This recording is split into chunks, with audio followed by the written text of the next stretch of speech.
panel has been discussing the spirituality and the forces of God, but I also believe that there are two forces that are here with us, that we do have our God that we can depend on, but there's also a power of darkness that we do need to be aware of.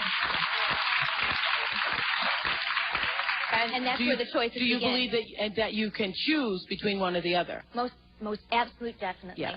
Now, Marianne Williamson says in her book, Return to Love, that we're always walking in the direction of one or the other, that all of your actions in life, either you're moving toward the darkness or you're moving toward the light. That's right. She calls it fear and love. There's this wonderful book called Ishmael by Daniel Quinn, which is, anyway, it's a gorilla talking, but anyway, it talks about, one of the points it brings out is one of the mistakes that human beings make is believing that there is only one way to live, and that we don't accept that there are diverse ways of being in the world, that there are millions of ways to be a human being, and many ways, but many paths to what you call God. And her path might be something else, and when she gets there, she might call it the light.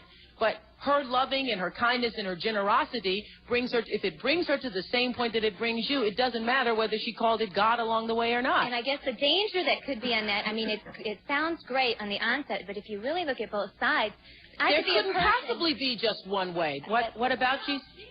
What about Jesus? You say there isn't only one way. There is one way and only one way, and that is through Jesus. There couldn't possibly be with the millions of people in the world. There couldn't possibly be. Because you intellectualize it and say there isn't. If you don't believe that, you're all buying into the lie. But that makes you right. Do you think that if you are somewhere on the planet,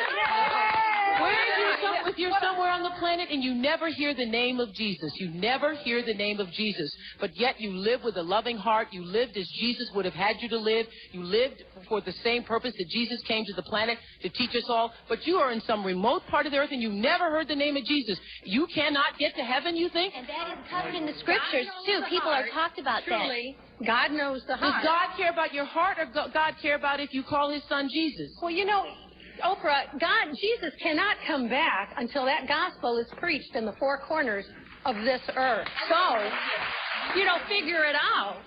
Okay, I can't get into a religious argument with you. It's not religion.